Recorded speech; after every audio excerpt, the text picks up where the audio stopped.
Welcome back to the Boundary Corner podcast. I'm Curtis Wilson. I'm Brian Siegler, buddy. The chalice of the Commonwealth is coming back to Blacksburg. She is coming home. Yes, sir. Cheers. Cheersies. I didn't see this game coming from this team, but I'm so glad that it happened. Damn glad it happened.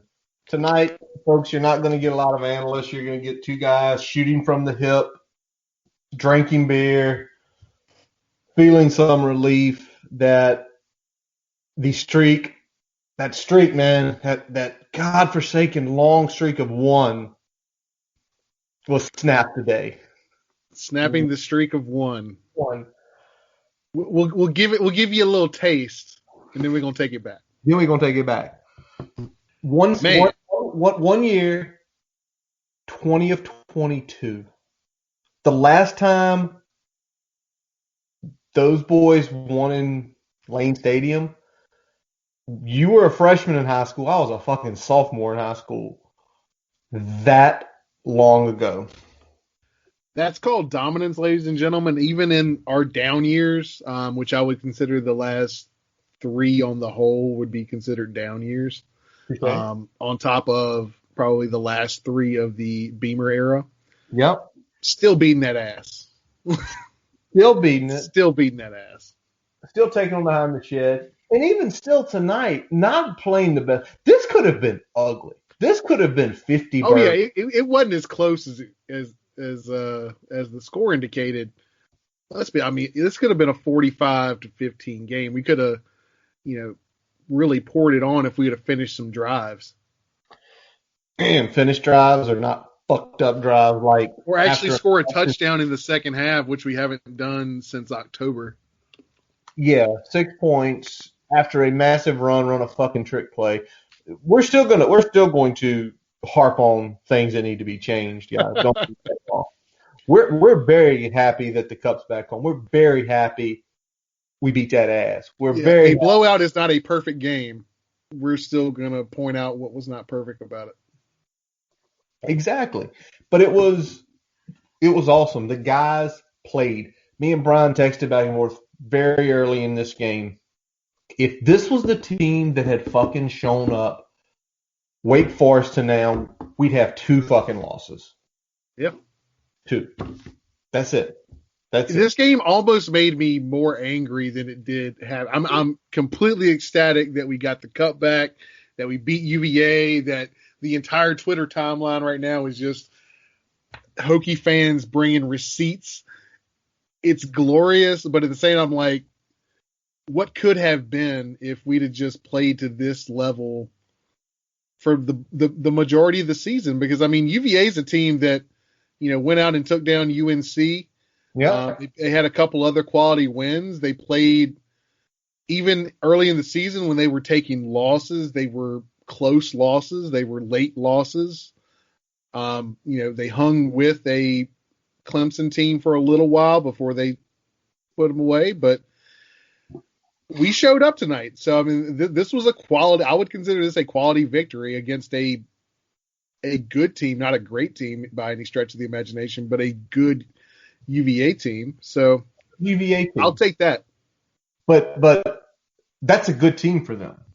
Yeah. Last year was their best team in 15, 20, 30 years. They were ecstatic about it. The difference is we won 5 games. They've won 5 games. They're still happy. They're happy. We're trying to fire our coach. We are not the same. We're not the same. We are not the same. That is the biggest thing that can be said, that they are happy with mediocrity. Mediocrity makes us angry because we have been to pinnacles. We have been to the highest levels. And we want to get back there again. And obviously, you sit around, and what probably the most frustrating thing of the Justin Fuente era is the times where the levels of play are to a point where you look and say that is a top 10 team. Yeah. Then there are times how the hell did that team win a game? And last week, the first, the second, and part of the third quarter was that way. Tonight, essentially the whole game was that way. That was the first and the last games of this season were the two best games played beginning to end. Both sides of the ball, bar none. It's true, man. And I'll say something else. We talked about it on the podcast that we recorded Thursday night. What were some of the big things we thought if we can do this well, we're going to have a good game? Converting on third down, getting off the field on third down. We did both damn well tonight. Yes, we did do both damn well tonight. And to the tune of third and fourth downs, they were 7 of 16. We were 9 of 16. We were 7 of 9 in the first half. We were 9 of 16. And with them, I want to say 3 of those third down conversions came on their first touchdown drive, right? I believe so. Yeah. At least 2 of them. At least 2. And then the fourth down conversion was a fake punt. Yep. So really take that out of the equation, and you're talking about them after the first drive essentially going like 20%. So they shit the bed where we were 9 of 16, consistent all games. You know, Braxton plays the whole game. No issue with that. Juice Herbert goes like a madman tonight. Juice Herbert just went potentially from a third day guy because of his kick return ability, because of his pass catching ability. He might have just vaulted himself into day 2. Yeah, but he's like a late third, early fourth right now. Well, I was telling you just a few minutes ago, his running style, he is what Frank Gore was at Miami. He's patient in the hole, but he's got that fourth gear that didn't just get away. That 76-yard touchdown run was beautiful. Just fucking beautiful. He found the hole, got through the alley, and then outran everybody. Mm-hmm. Let's be real here. I mean, there's fast guys on that field for that UVA defense, and he outran all of them with the ball. So things like that are the things that are going to get him a bigger payday than we thought. And things like that are the reason, you know, when you look at him being the second in the country for rushes over 20 yards this year, and that's with missing pretty much 2 games. Yeah, I mean, missing 2 games, and then kind of the one game playing nicked, coming back probably a game too early. You know, he is something again. It kind of makes you kind of sad because A, who runs the offense, and B, it took us this long to get a running back like that. And that you know, sad beer drink. Because that's something that, you know, it's wild, but you kind of take a look at him, Brian. 3rd in the country at 7.61 yards per carry, not counting tonight. He went for 160 tonight. He did 8.1. If he doesn't finish first, he's going to probably finish second in yards per carry. He shattered the Virginia Tech record in 11 games. Yeah. I mean, shattered, and he missed games against competition he probably could have carved against. You know, again, our opinion has been since Liberty, this is it for this coaching staff. But good Lord, if the next coaching staff that comes in that could convince him to stay, that would be nice. That would be real nice. But I mean, I feel like if he ends up getting a 3rd or 4th round grade, he's got to go. Based on looking, you know, when he looks at his potential landing spots, he's going to hire an agent and figure that out. So, yeah. And I don't blame him. I mean, running backs have such a short shelf life in the NFL anyway. There's no reason for you not to go get paid when you can. Exactly. And again, the kick returns, the being able to catch the ball.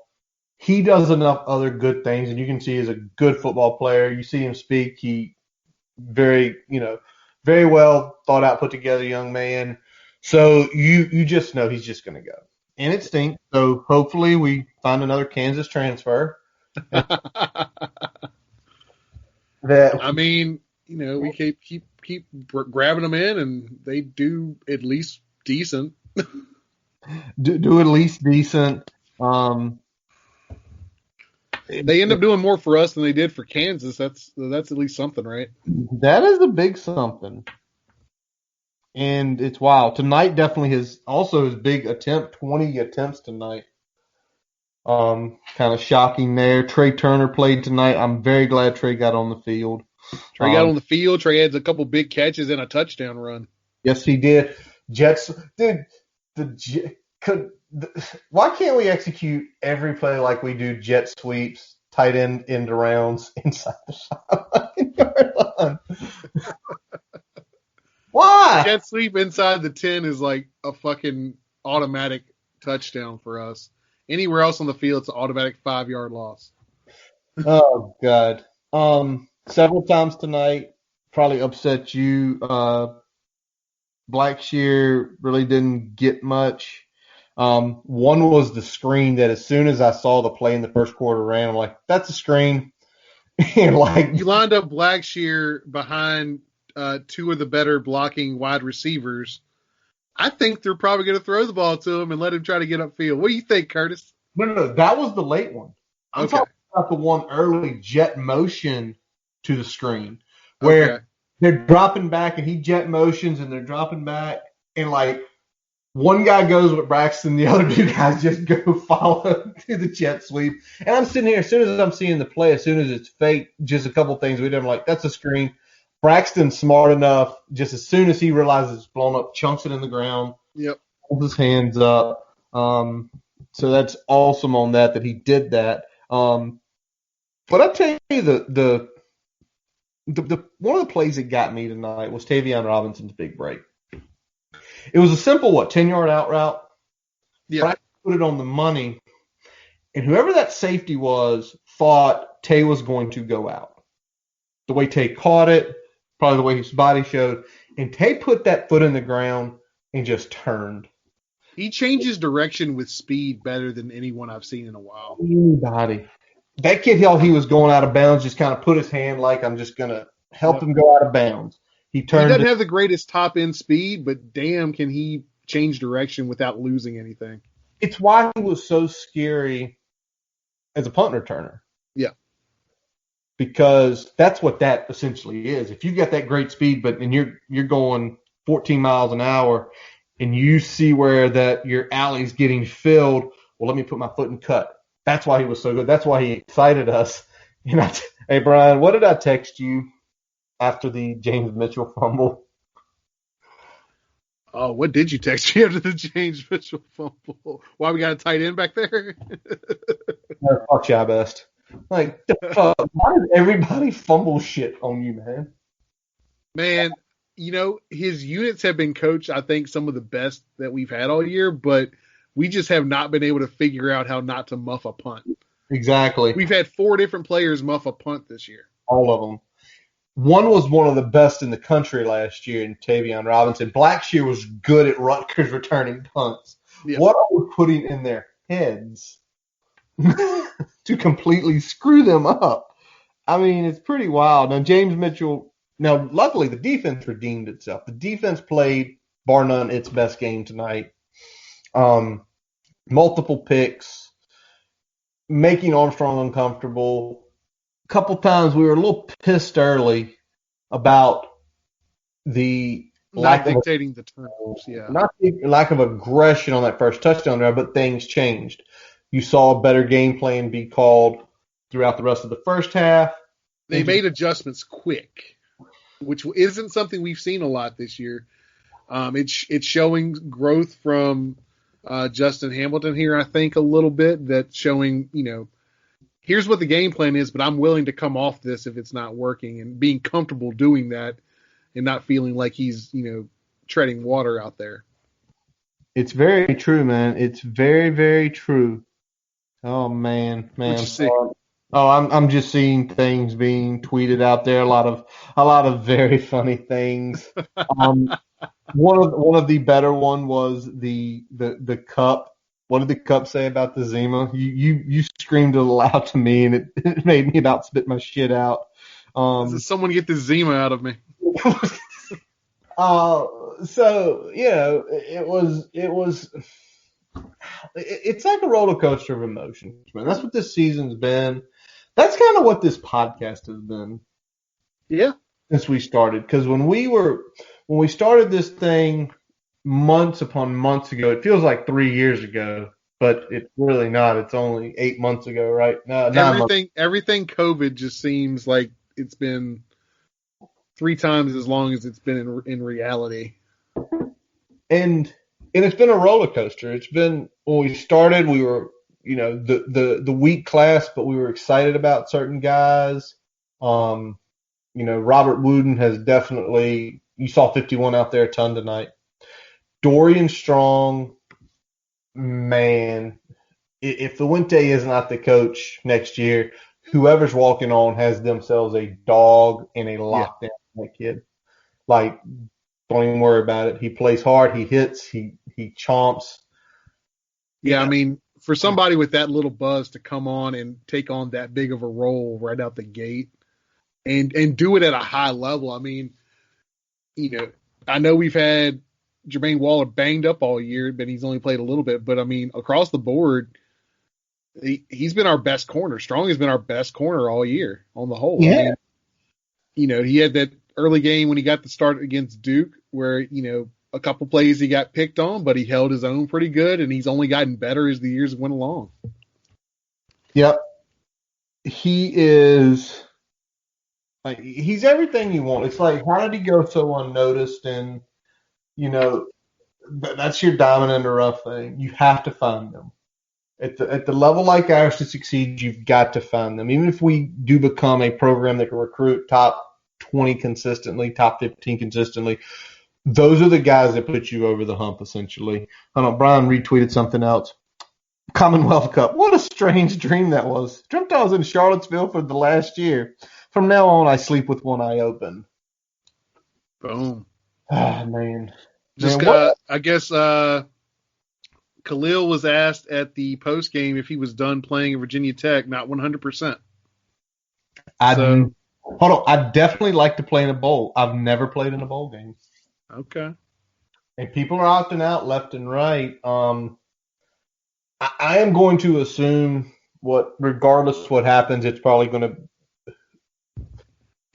if Fuentes let go, I am assuming that it's going to be the kids' choice. And I think that's what you do. You go to the kids and say, do you guys want to go play this bowl this day? It might mean you miss Christmas with your family. It's been a rough year. Your choice. Your choice 100%. Now, if you're smart, if you're with, you say, and I don't know if this is power, that's something that he can do. We're going to do everything to bring your families up here for Christmas, wherever they're calling from. Your mom and your dad, we're going to bring them. We're going to get them hotel rooms. You spend time with your family, whether the bowl game is 27, 28, first, second, whenever. Yep. Or if you get it, if you can find a bowl game essentially 10 days from now, take it. Go play it. Because several reasons. I can't remember the name of the fucking movie with Danny DeVito, but I always loved what he said. It's money. You know why you need it? Because it's fucking money. It's right? Yep. That's why.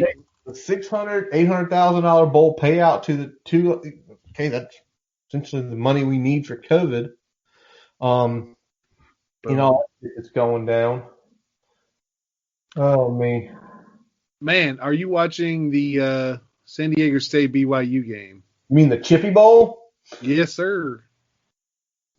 They are chippy as fuck. They've been chippy as fuck. BYU's driving potentially to go up 10. Go up 10, yeah. I've got multiple. That was the oddest looking punt I've ever seen that actually went to the 15-yard line from like the 40. I got multiple West Coast games on, man. That's what you got to do. You got to have the multi TV setup going there, rolling 3 or 4 deep. You have All to. right, let's get back to the game. Oh, Let's yeah. get back to the game here. What'd you see on offense in the second half that was kind of slowing us down? Oh, you're going to ask me what I saw? Yeah. Well, it was when we got deep. When we got deep into the scoring positions, we weren't attacking. We freaking, as your favorite term, Brian, we got the puckered up asshole. Yep. We did the freaking, after the huge run, then that reverse. I've mentioned it earlier, but it was just like, why are you doing that? They're struggling to stop the run. They're struggling to stop these out routes. You know, they're struggling up the seams. Like they have no answer for what we're doing on offense. Don't play into what they can do well. So don't give them an easy look, a predictable look. I mean, so the thing that was indicative when we ran, I think it was jet sweep at like the 40-yard line, right after the big chunk play to Mitchell. It was a Changa sweep, wasn't it? I think so.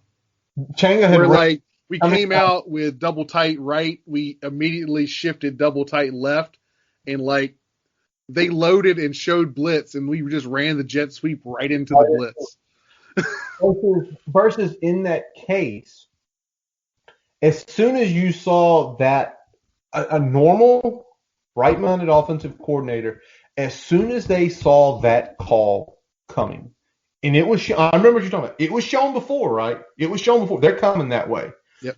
We're going to put the double.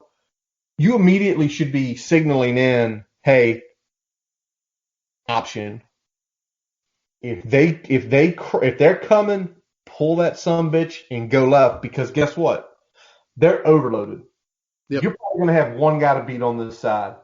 And with Braxton, if he beats the one guy, it's 20. And again, that's what infuriates us, because you saw this. Like, they're going to blitz. Cool. Well, as soon as I saw we were running jet sweep and they had shown, I was like, this ain't going to work. We hadn't even snapped the ball yet. I was like, this ain't going to work. Well, we lost yards. Were you shocked? Nope. Shocked. No, not that shocked. The only way we weren't going to lose yards there is if the wide receiver taking the handoff made a hell of a play, or UVA just literally forgot how to tackle. That's the only way we're gaining yards there. And you hate that shit. Because what you see on that play is, okay, commit that you're still going to do it, because they're not going to back out once you commit, right? Once you switch to tight ends, if nothing else, hey, we're still going to come, because you essentially have to do everything perfect and your guy has to make a move. Versus simply calling it the other way and just say, go jet sweep to maybe a little outside zone, right? Does that make sense? Make the jet, let it go outside. But those are the things that really irritate. By the way, can I say, this is completely off the bad call subject. You know who really won this game today? Who's that? Ryan Johnson. Yeah. Ryan Johnson won. He kicked the shit out of the ball today. 4 for 4, 2 47-yarders. 2 47-yarders today. The other he might have got himself paid as well. No, he's a kicker, dude. I love not paid. But I'm saying he might get some looks at an NFL job at this point. It's hard to tell, but he's had a good year kicking. Let me ask you this: he's a kicker. Would you come back and get your master's degree for free, or would you take a swing at the NFL when you could do that the next year? I mean, I'd come back and get my master's degree for free.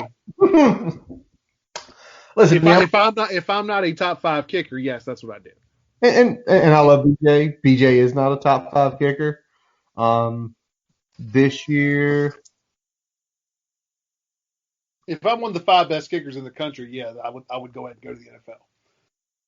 Because getting paid what, $800,000 a year to kick a football? Yeah, even more. Yeah, but good ones get even more. But probably right out the gate, unless you're elite of elite, you're probably getting $800K. Yeah, I don't think he's elite of elite. No. I like Brian. He can kick some 50-yarders. If I'm him, I would come back. Yeah. You have the extra year. And I don't think you'll. I mean, can I say something? yeah. And maybe the potential next special teams coach is, you know, somebody that played a long ass time in the NFL. Mm-hmm. I was thinking. Well, if we truly switch coaching staffs, I mean, okay, I'll say it straight out. If we really switch coaching staffs, special teams coordinator who had 6 block punts while he was at Central Michigan, who's currently an analyst at Florida and is a fucking legend in Hokie Nation. Pulaski County's own Shane Graham. Shane Graham. Okay. Shane kicked for what, 15 years, 14 years?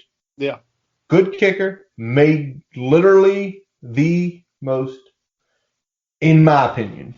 Let me preface that because some people think maybe other kicks mean more. In my opinion, he made the most important kick in Virginia Tech history.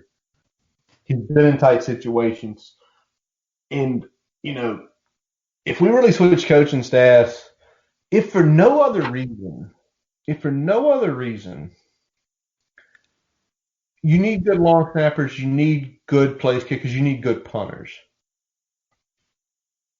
There he is. Go talk to him.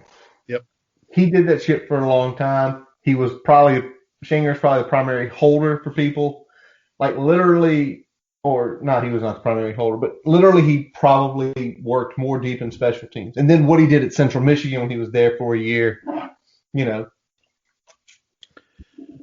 I mean, there would be no complaints from Hokie Nation on that. So that's like that's a no-brain hire that probably has a lot more upside than it does, you know, any sort of risk. So that seems like a good one to go with, no doubt. As reported by Mike McDaniel, Khalil Herbert, if he was asked if he was positive he was done playing football at Virginia Tech, ready for the answer? What you got? Not 100%. Yeah. Okay. Don't tease us. Please don't tease us. Please don't tease us. This has just been because we would love another year of Khalil Herbert. The way he ran, yes.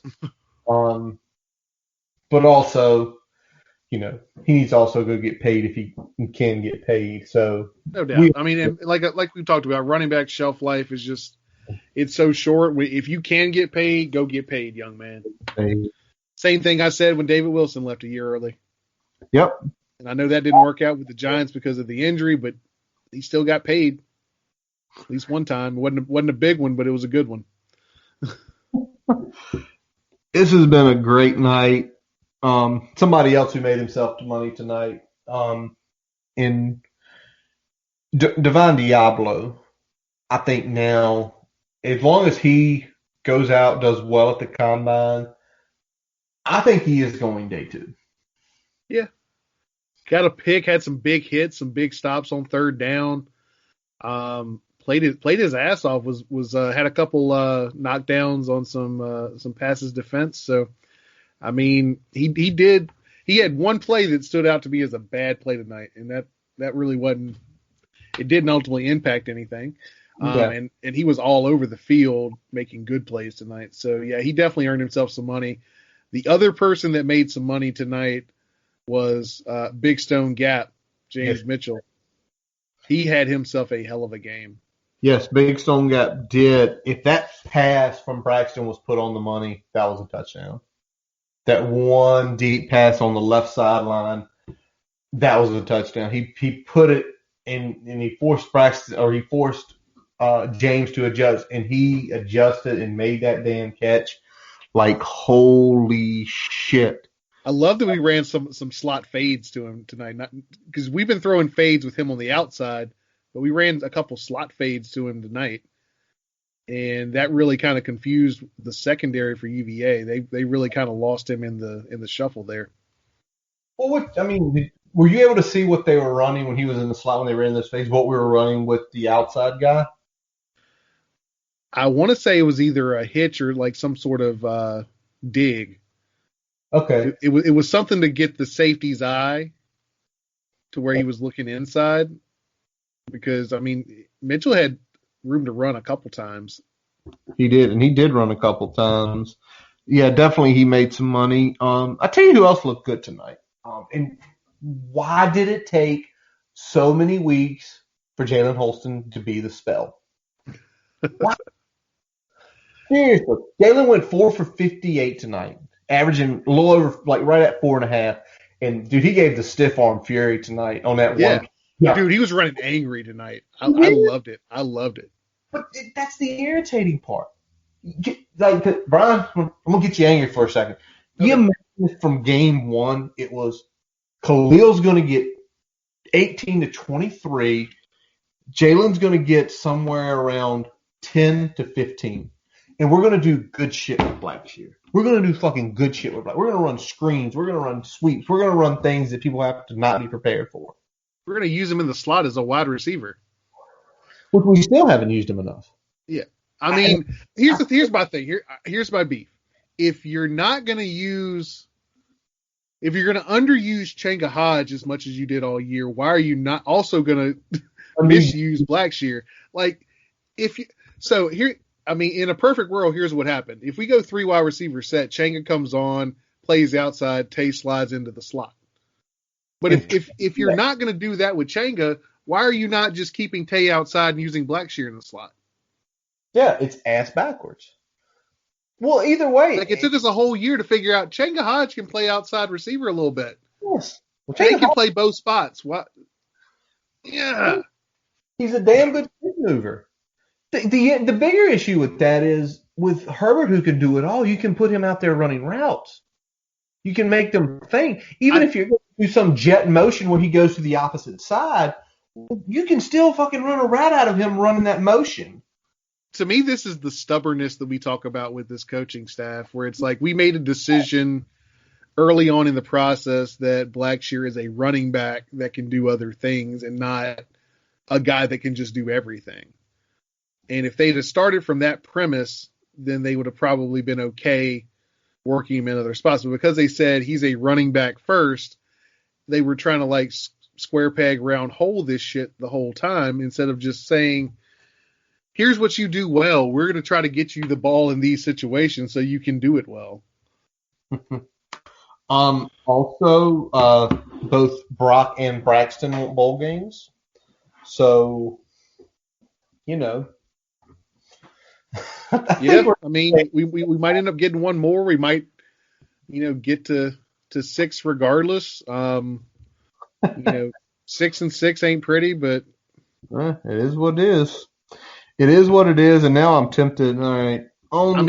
If we get another bowl game, we'll talk about another bowl game, ladies and gentlemen. We're not gonna say, we don't care about it. Well, I mean, we do care about it. I mean, these are still our guys, man. Regardless of how we feel about the coaching staff, regardless of what happens in the next 7 days on that front, these are still the guys we've cheered for. Some of them up to, some of them up to 8 years.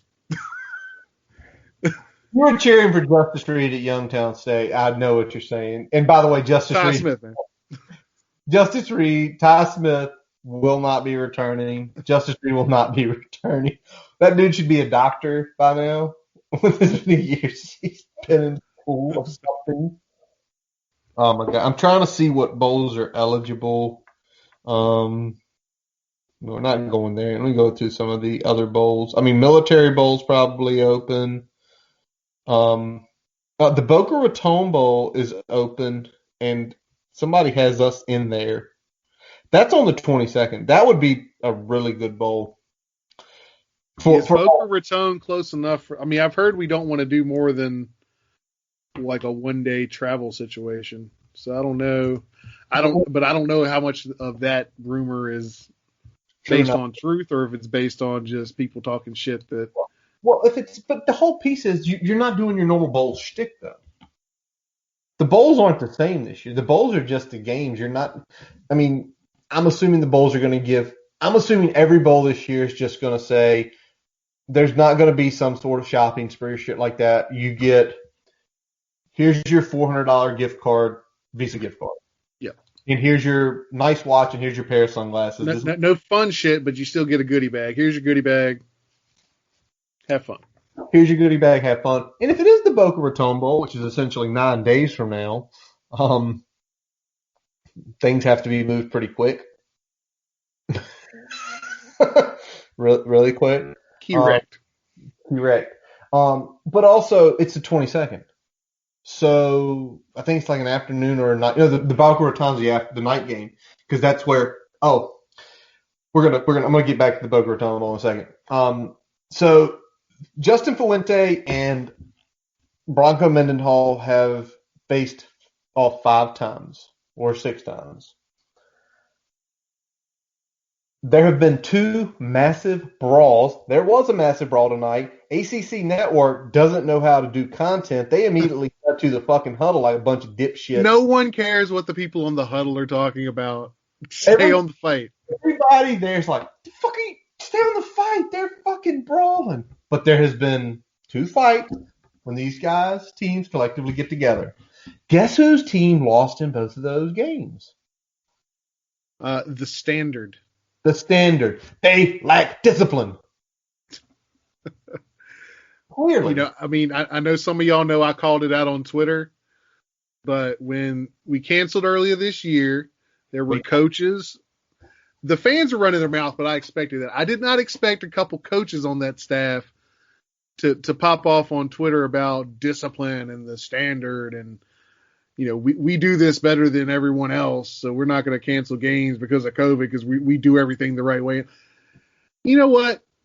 What you didn't do the right fucking way? You didn't fucking lose the right way. You went out like a sad-ass bitch. Ooh, sad-ass bitch. It's true. And if you notice at the end of the game, they were coming on the field before we were. Yeah. So they were looking to start some shit. They were looking. Yeah, they got their asses handed to it. And they want to get their anger out. Yep. Devine and Tavion also want to play in a bowl. Okay. So you got leaders like that saying they want to play in a goal. We're gonna play in a bowl if we get offered a bowl. Well, there will be more previews. Maybe we get the normal previews. We're gonna get one more scouting report. Know your enemy, bitches. Fucking A. Fucking A. Trey Turner, I'm going to get my baby back. Enjoy your vacation. I said this longer than a year ago. Thank you. This is fucking awesome. I mean, the players are jacked. Fans are jacked tonight. You know what? It was a long-ass November. Yep. And it wasn't a great start to December, but you know what, buddy? This is a good way to go out. You're damn right it is. For ACC competition, this is how we want to end it every damn year. It is how every fucking year. We haven't moved the needle on where we stand about the coaching staff, but damn it, this feels good. It does, man. It feels good for the kids. The kids played their hearts out. The kids have played their hearts out all year. They've been put in bad situations numerous times. I don't think this team per se ever really quit. And there's a lot of good kids on this team. And I'm sure there's fights in the locker room, but you know what? That's going to happen. I'm sure there's rumblings and grumblings in this locker room, and that's going to happen. But, to end it like this, to end it even knowing if we go into a new regime in the next week or so here, that the cup is back.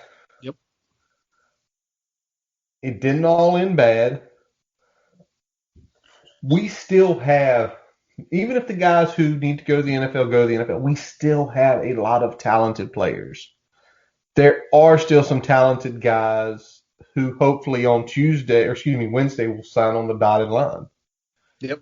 And if those guys who sign on the dotted line, if changes are made, are not happy, I don't think any new head coach walking in will not honor not release a letter of intent for a kid to go find something else.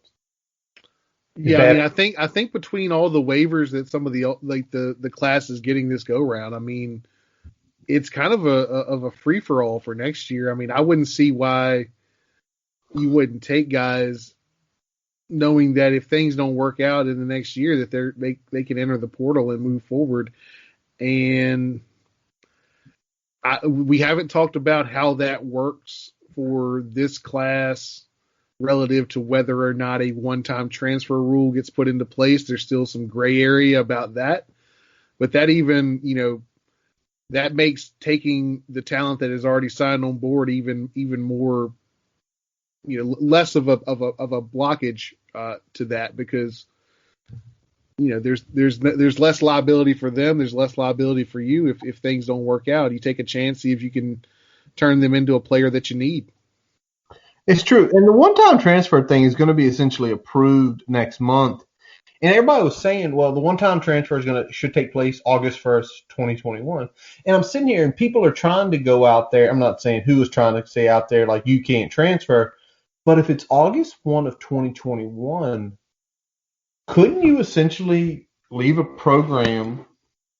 Now, you're going to be behind a little bit on things and then transfer to your new school August 1st right as camp begins? I mean, theoretically, yeah. I mean, I think you'd have to have a lot of things done in principle before that. Oh, in yeah. terms of talks with coach. Like, you can't put your name in the portal August 1 and not already have your destination already lined up and ready to roll. You know what I'm saying? It's true, but the whole thing is you can have your destination lined up ready to roll, but it's the enrollment, right? Is it the enrollment, or is it when you announce your transfer? It's got to be the enrollment. Because you've got guys who announce their transfers, but they don't enroll until months upon months later. Yeah, I guess what I'm saying is that can you announce your transfer in like after spring practice, say, but then not actually enroll in your new institution until the first, or does that count as your one-time transfer, or do you have to wait for the new rule to be in place before you even put your name in the portal? I don't know. There's still, this is why the NCAA sucks, because they don't answer half the questions that people are going to have before they put new rules in. Well, if the thing is, they would almost be stupid to say they should put it to August 1st, which everybody says they're going to do. What it should be done when it's passed is passed. Or July 1, like. No. Fuck July. Fuck July. June 1. Summer sessions. Okay, Maybe. I'm with that too. I can get with that. No. Like, we're going to push it back to the end of the. No. There are kids who are going to be coming out of spring ball who are seeing things happen that feel like they need to make the move right then. This isn't a good fit, whether it's scheme or coaching or whatever it may be, just not climbing the depth chart fast enough for one's comfort. That should be when the call is made. There's no reason that if something is passed that you would bump it back all the way into August. That seems arbitrary. And if it's arbitrary, make it arbitrary in favor of something that makes sense for the upcoming season, and not something that pretty much locks everything in through, the 2021 season. Although the portal's wild as shit. And the way the portal's going, they need to make it like that. They need to make it 5-1. Yeah. They need to essentially make it at the end of people's semesters. Either 5-1, maybe May 15th. I mean, most summer sessions start around the middle of May to end of May. So it's true, man. It's true. But it's the NCAA. They'll do something really stupid. Like September 1st. Yeah, they'll fuck up a wet dream, no doubt. Oh, God. I'm dropping dimes tonight, ladies and gentlemen. Pray to God every single fucking listener of the Boundary Corner podcast knows that reference that Ryan just made. It will be awesome. We're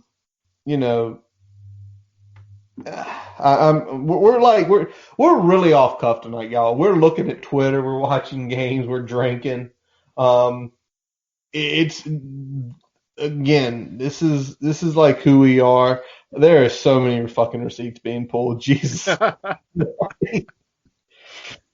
Oh, it's so good when you get to pull the receipts in such a fulfilling way. It's true, man. That's one reason. When you go choose to make a public statement on whatever your social media platform is, just know if it's sports related, specific game related, there are people out there that are going to call your ass out. And if you have a thin skin, don't do it. If you've got a thick skin or you've got a fucking rock for a head, that's this guy right here, you can do it. Because it's like, you fucked up. And Ain't the first time, brother. won't be the last, man. I'll take the L if I made an ass out of myself, but Exactly. I've been right more than I've been wrong, so I'll play those odds every time. You damn right it is, man. You damn right it is. I just don't want to win. I want to kick their asses, man. I'm just scrolling here. Army Navy was today. Did you see any part of that? I watched most of it. Oh, Yeah. it was on my secondary TV. Luckily, I had a few things going on here at the house. So, but yeah, 15-0. And what really it was 3-0 for pretty much the whole damn game. Well, what really kind of also sucked about it, the reason that game is essentially played when there's no other games is the focus on it. And today you had some other good matchups right around the time, which if anybody chose to follow my picks today, I'm sorry. Oh yeah, we got Army Navy right. True. I think that was the only one I got right. I might have got one other one right. Oh, we completely fucked the ACC up. Oh yeah, that was. I hope none of y'all listened to me today in the ACC. Oh my God! The only game we got right was Virginia Tech. The only game, which is the best one to get right, the best one to get right. Yeah, it was like Wake quit playing. FSU decided to actually play like FSU versus Duke. So I got that one right. Hey, big up. Yeah, you got that one. On that one. The Miami UNC game. Did you see the total number for that? I did not. 778 total yards from UNC. You ready for the outlier though? Yeah. 554 on the ground. Holy shit. You're just kind of like, good. He said, I'm going to carve up a little bit here. I'm going to carve up a little bit here. I mean, what they did to us was bad, but at least we had some, excuses to say, yeah, a lot of motherfuckers out in the secondary. Miami had no excuse. All their guys were there. They just decided to jump up on the bed, pull their pants down. We haven't shit the bed this year. It's our time. Hold on. That's more than shitting the bed. That is shitting the bed, jumping up and down and smearing it all over the place, and then not immediately going and taking a shower. It's then going to work. You smell like... Dude, did you shit the bed before you came in? Fuck yeah, I did. And I rolled around in it. Oh, God, I see it on your clothes. What is wrong with you? I just had to do it. Oh, man. Anything else out there making you chuckle or laugh? Just looking here. Stat-wise today, 464 total offense. Not bad. Not bad. Above average day. Not our best game, but... Gave up 0 sacks. Yeah, I like that. No dumb penalties.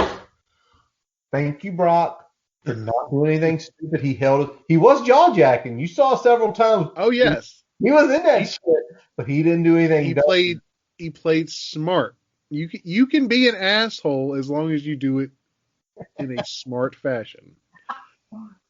That's how I played as well. You can be a dick, but you got to be smart. I will talk shit. I will occasionally throw a block that you might deem illegal. But I do it between the whistles, and you don't get the flag. The other big piece today, Brian, tell me if you saw this coming.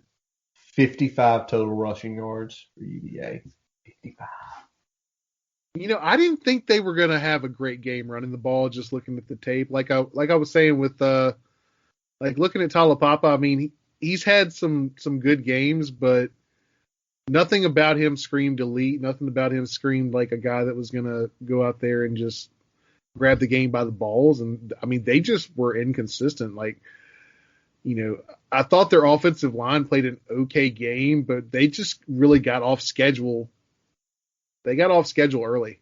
Well, And once they were off schedule, we could put some pressure on the quarterback.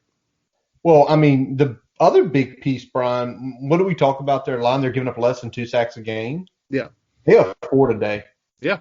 Um, Because we got them behind the sticks, and we were able to, bring a little bit of pressure, let our guys pin their ears back even when we dropped into coverage.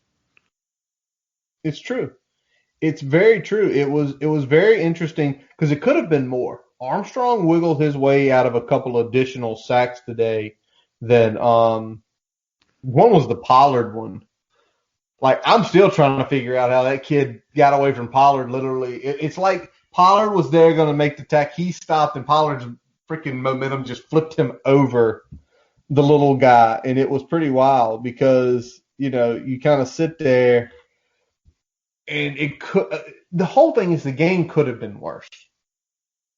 That's that's going to make us angry because like what you really wanted just that old fashioned beat the fuck out of them, 38-0. What was it, 56-10? Yeah. 0, bro, and it was 56-10 that first year. Just absolutely squirrel stomping them. Like I said, this could have easily been a 45-15 game if we'd have just converted a couple more drives once we got across the 50. Like, we had some good drives that ended in either 3 points or no points. 6 tackles for loss tonight. Oh. So they were only averaging about 4 games. So again, we go up on that. Defensive line played a damn good game. Barno, again, is asserting himself as the best player on the defense after, again, first couple games of the season, he looked like a one-down player, and now he's the best player on the defense. So, yes, hats off to him for taking the coaching and getting better throughout the year, and hats off to TNT for coaching him up and getting him there. Yeah, there's it's going to be tough for Bill Chernick to stay. I think his relationship Fuente, a lot of people are like, doesn't that suck he left the NFL for this? But the thing is, you kind of pictured it out, Brian. He's already made the defensive line that much better, him and Darryl in 1 year. And I'm sure Darryl's been a sponge with the stuff that Bill's brought to the table. So that's made him a better coach. And, I'm hoping that we hang on to Tap going forward just because of his relationship with 757 and Virginia recruits. Yep. Having been a player at Virginia Tech and a player in the NFL, I just think that there's so much bona fides and upside, and also dollar for dollar, just a good keep if we're looking at what he's getting paid. It would seem silly not to hold on to that guy. Whereas Bill probably overpaid what we could have paid a defensive line coach, but at the same time, we're getting a whole lot in return there. But just based on his relationship with Fuente and uncertainty of what the assistant salary pool is going to be, I feel like that money could be spent better on another coach, if that makes sense. Because you could probably get someone to whether you bring in a DC that's also a D-line coach to work with Tap another year, or whether you bring in another D-line coach to work with Tap, you can probably bring in another D-line coach for $200 to $225, whereas Bill's in the low to mid 300s. I know Bill's over 400. Oh, he is? Okay. Yeah. I couldn't remember where he was on the salary, but yeah. So dollar for dollar, I think you could do better next year just because of that situation. But for what we needed this year, I think he was the right way to go. Bill was 400,000. Okay. Bill was 400,000, and can I say something else? And that hire looks better if you don't also hire Clays and overpay him. Let's be. Are we putting chips on the table? Let's be honest. We're being true. Oh no, it's true. That looks like a great hire if you're not also paying $450,000 for a linebacker coach that didn't get in terms of return on investment. We definitely didn't get our return on investment. No, because our linebacker core was considered one of the better ones, and they played sort of weaker. Another thing about the defensive line is still only one game this year a quarterback torched us. Armstrong was 15 for 23. I don't think we expected that. But Armstrong didn't hurt us. King didn't hurt us. Sam Howell didn't hurt us.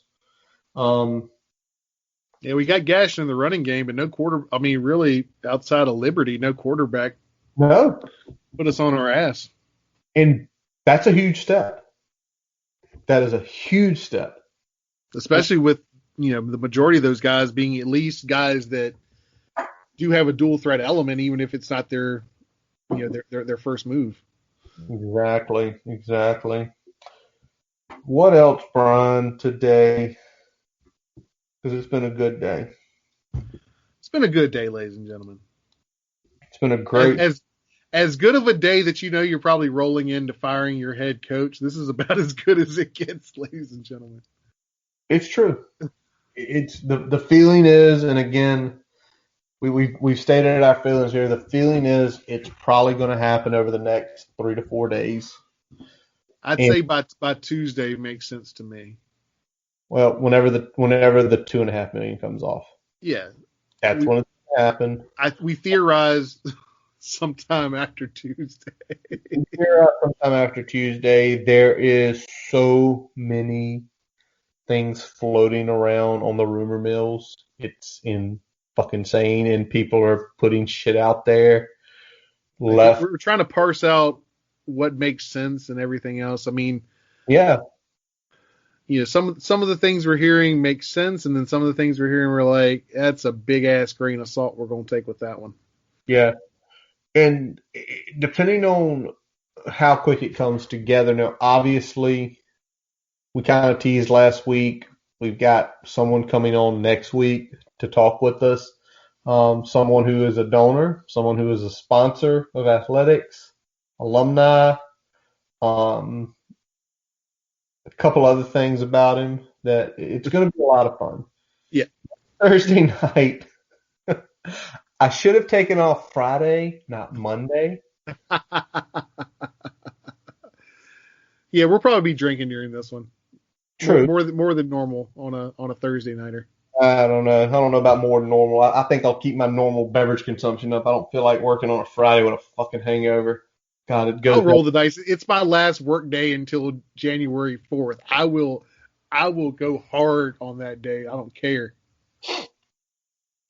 Curtis is currently giving me the finger.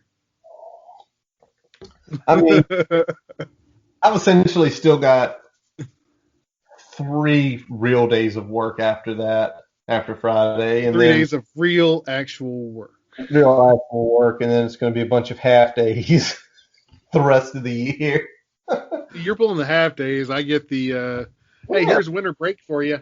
Have fun. Yeah. I will. I will have fun in those 16 days I have off.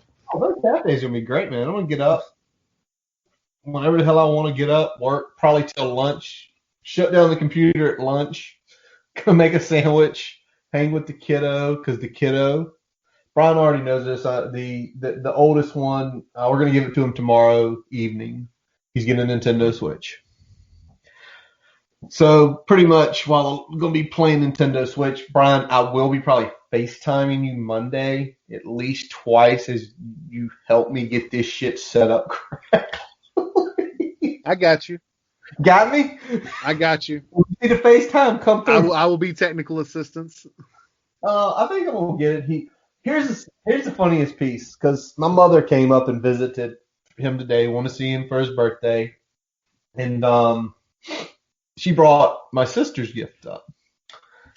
And they essentially gave him some money and a game. Oh. A what? He doesn't have the system yet. Oh, no. So I play it off as, well, you need to save your money up to buy it. I don't know if he's keen to know, like in his head, if he's saying like, oh, I'm getting this. Monday coming round to Kona still. I'm getting it. We got a Marvel game at that, which I'm jacked about. So now Dad has a Marvel game and a golf game.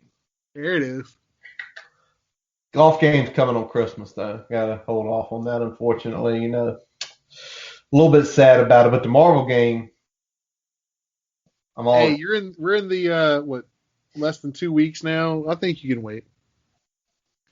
Patience is a virtue. Patience is a virtue. Especially Christmas being on a Friday, we're not doing anything other than having just the in-laws, brother, sister, mother, and father-in-law over at the house for breakfast. Mm-hmm. We're not going anywhere. There you go. Damn right. We're gonna be like playing all fucking day. It's gonna be ridiculous. My wife's gonna hate me. We were talked into heading down to my in-laws Christmas night, so we'll be getting down there right at dinner time. So spreading out the travel a little bit more than normal. So we're still going to South Boston for a couple days, and heading back on Christmas Eve, and then heading down there probably about 4 or 5 o'clock on Christmas Day. So at least we kind of get to do all, the family stuff in the morning, and I'll probably have my dad over at some point. Well, it's a long weekend though. That's a day. And then after that, we'll probably come back on Saturday or early Sunday, and Ryan will be doing. I'll have from that point I'll have 10 days until I have to work again. So finger part due. Well, man, if nothing else is truly breaking, this has been a lot of fun. Again, the Hokies take the cup back. There is a current picture up here. Oh, where did it go? It was ham and tap, man. I think I felt like maybe they had the cup with them. You see that? Hey! Oh, that son of a bitch. I'm trying to find the Tam Tap one. Where did it go? Let me go check Tap out here. Yep, live tweeting, folks. Yeah, let's take a look at the all-purpose yards for Juice Herbert real quick before we close out, man. Okay. 1766. God. 3 players in Hokie history with better figures. In a year? Yeah. David. Yes, 2011. He's tops. Because David broke 2253. It's not nobody else is close. Cyrus? No. Probably, I mean, if you're think of the 2 other in the peak era that are considered the top running backs. Well, KJ probably was there. KJ 1808 in 2003. Yeah, because KJ went 1,600 plus on the ground that year. Yep. Suggs? Close. Who's the other top running back in that? Ryan Williams. Yeah. What Ryan did? 1835 and 2009. Okay. So David is essentially the GOAT on that because David's a freak. Well, David combined probably pretty much every, statistic that Kevin and Ryan had, but he also had a shit ton of kick return yards. Yeah. So fucking good at that shit. I'm interested to see. Do you think he'll be a finalist for the Doak? I think he's like fringe right now. If we look at it, man, if he played a full slate of games, he would have been ahead of everybody but David in this category. Well, I say that because, I sit here and look, there are 5 guys ahead of him yardage-wise. Pretty solid at Iowa State. South Carolina's running back Najee Harris. Are we talking rushing yards or all-purpose? Rushing yards. Okay. He's probably got most of them beat in all-purpose, though. Yep, I'm actually pulling that up as we speak, and we were about to close the show, folks. 2 drunks get together and start talking about something. This is my fault. I brought up the tangent here, so all right. If everyone's like, this is like the Return of the King, where you guys are throwing an ending and then adding another ending and then adding another ending. Yeah, that's my fault. Neither of them are close to him on all-purpose. The only person close to him on all-purpose What? ETN? Hold on. No. No, he's the king all-purpose. Bryce Hall is behind him by 128 yards. Okay. So, yeah, I'd make the case. It should probably be four guys. It should probably be Brees Hall, ETN, Najee, and Khalil. Yeah. Next one down in Orlando. Especially if they take into account he sat out one game completely. A lot. Completely. Sat out one game completely, only had a handful of carries in another game, and then was underused in the game after that, and still is sitting with these pretty-ass numbers. So Exactly. And then overall, you look at the teams that, Hall, ETN, Najee Harris play for. Yeah. They're all potentially winning conference championships next week. Meanwhile, potential red slips coming in for a lot of people, man. Yep. And don't worry, we'll talk about that next week. And anything else? So I'm trying to go through all of this stuff. It's been pretty wild. It's been a fun night. It has been a damn fun night. It's been a damn fun-ass night. To see the guys play the way they did, to see the game break the way it broke. By the way, Justin Fuente is essentially trending on Twitter over 20,000 mentions in the last 2 hours. Wow. Christ. Oh, man. All right. Well, buddy, if you've got nothing else, that'll wrap up this episode of the Boundary Corner Podcast. I am Curtis Wilson. I'm Brian Siegler. Follow us on Twitter, Facebook. Subscribe to us on your favorite podcasts, including Amazon, Spotify, and Apple Podcast. We always let our buddy from the NRV, Jason Long, play us out. Check him out on Spotify and Apple Music. And after one long-ass season, through ups and downs, the cup is finally home. And as always, let's go! Hokies!